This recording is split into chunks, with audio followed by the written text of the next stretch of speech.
New Apple Silicon Mac is coming closer and closer, and many people still think whether it's worth switching to the new architecture or not. In this video, let's compare these two different platforms and decide which one is a better design, not only for Macs right now, but for the whole laptop industry as well in the future.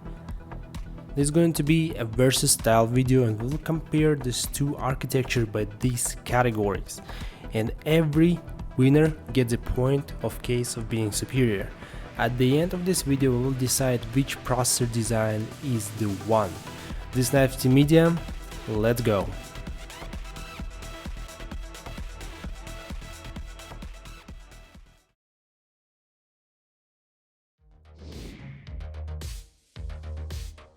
Let's start with the performance. Currently, Intel offers 4 10th gen models, Core i3, i5, i7 and i9 for the Mac, which allows pretty good performance on the Geekbench 5 test. But even those processors aren't able to perform every task very well. First of all, because of the cooling system, which doesn't unpack their full potential. That's why Intel provides more options such as Xeon family processors for the desktop that provide enormous amount of power and the ability to perform any task very well.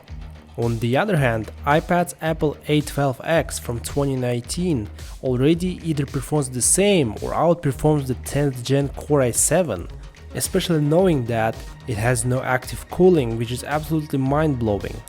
Apple's processors are proven to do any task very well, even with the video editing in Photoshop. As many reports say, with the new Apple Silicon Mac, Apple will introduce their new family of chips, which, no doubt, will outnumber those scores maybe more than twice, which is already being compared to the flagship Core i9 chip.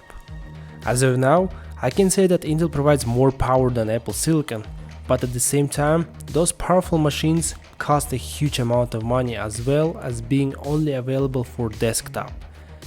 And since new reports say that the new Apple Silicon Mac would start at $799 and it would be more powerful than that Core i7, it would be a huge bang for the buck, both doing great 4K video editing and complex Photoshop project. In this case, both platforms deserve a point.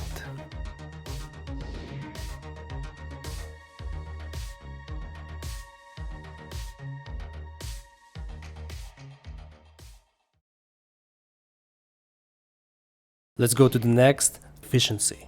Meanwhile, Intel provides a great power, the efficiency is a low blow for them.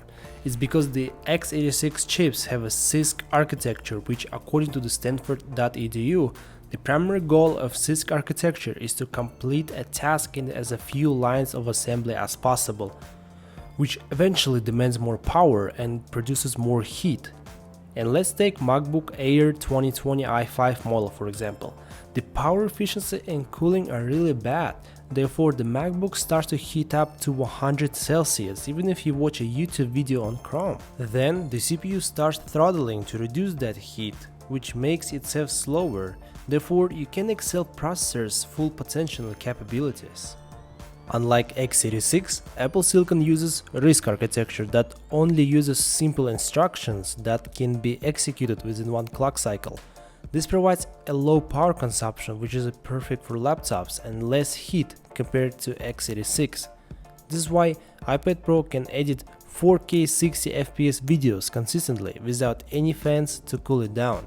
Even if the CPU gets hot, usually it doesn't excel 60 degrees Celsius, which is a huge difference compared to MacBooks where I was shown get up to 100 Celsius. Even if we imagine how much more powerful Apple Silicon could be regarding its thermal efficiency plus a proper cooling system, we can absolutely get the best performance efficiency ever. There's not a lot to say, Apple Silicon is declared winner here, 2-1.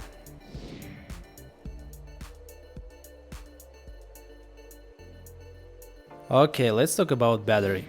Battery-wise, on Intel-based Macs, it's pretty mediocre. Scientifically, current MacBooks are able to work on a battery up to 10 hours. But in real-world scenarios, MacBooks usually have up to 5 to 6 hours on mild usage and 2 to 3 hours while doing intensive work, again because of the power consumption.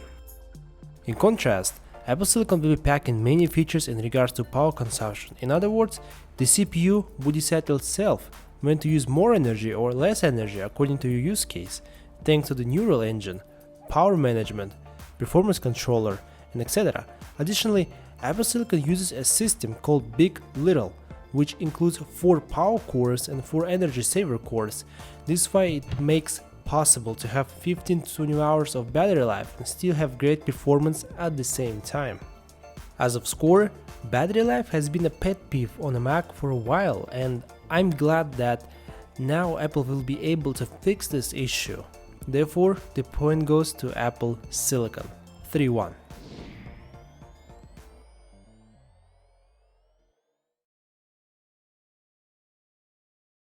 Gaming.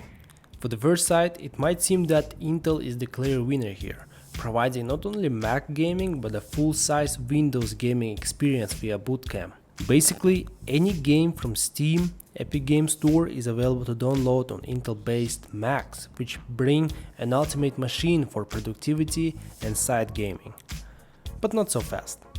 Apple recently announced the mouse and keyboard support for iPad and Mac games and extended controller capabilities, including additional buttons on Xbox controller and light and touchpad support for PS4 DualShock. And lastly, all those iOS apps and games will be available on Apple Silicon since day one, so it would compensate the absence of native PC games for Mac.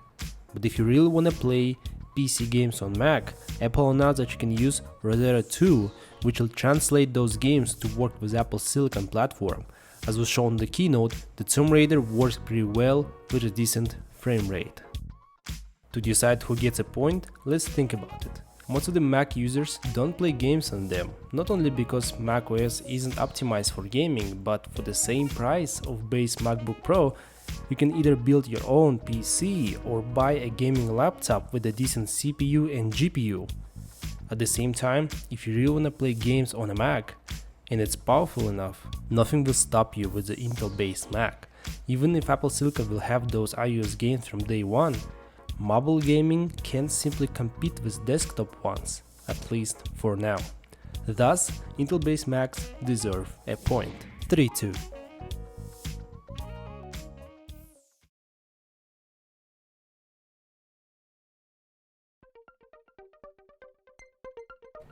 Pro Apps Compatibility.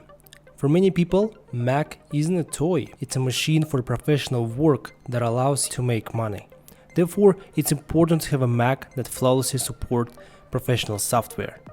On Intel-based Macs, everything is perfect. Every professional software works great, starting with the creative work such as Adobe Photoshop, Premiere, Lightroom, and many other Adobe programs, DaVinci Resolve, and of course Apple's own Pro apps like Final Cut Pro and Logic Pro. Programming environments, 3D modeling, architecture, and business. Basically everything works on Intel-based Macs as long as they are 64-bit, because Apple dropped 32-bit app support on macOS Catalina. But what could go wrong? Meanwhile, everything is supported, it doesn't mean that all programs work smoothly on every Mac, due to different system requirements. From Apple Silicon point of view, Apple already agreed with Microsoft and Adobe, so their software will be optimized for Apple Silicon from day one.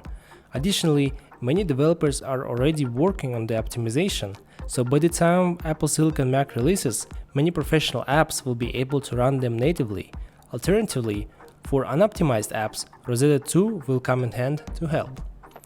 Another benefit is that every Apple Silicon-based Mac will be powerful enough to run those professional software, unlike Intel-based Macs where you need to spend around $2,000 to run those apps in a decent frame rate and without any problems.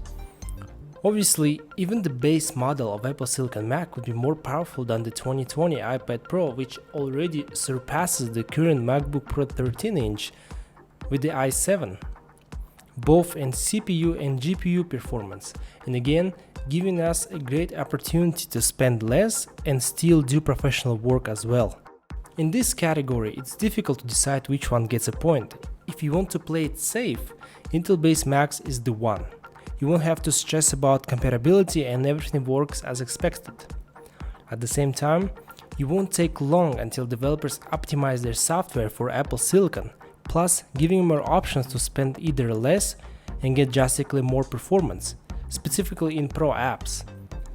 To conclude, let's give a point to Intel-based Macs since it still will be a stable way to use professional software. 3.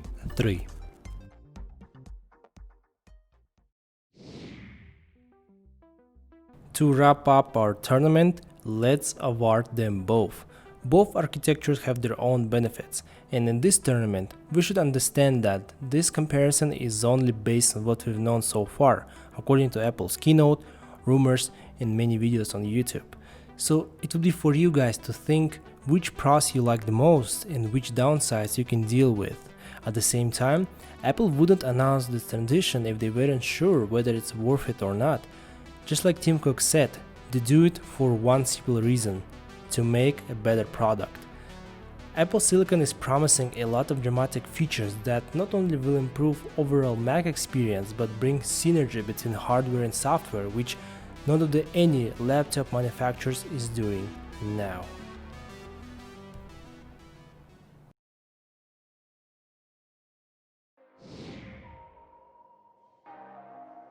Hey, thank you so much for watching this video. If you like it, put a like down below, and let's have a video about why Apple Silicon will be revolutionary, so you're welcome to watch it. And if you have any comments or thoughts about the topic of this video, the comment section is always open for you. And again, thank you so much for watching this 915 Media. Bye bye.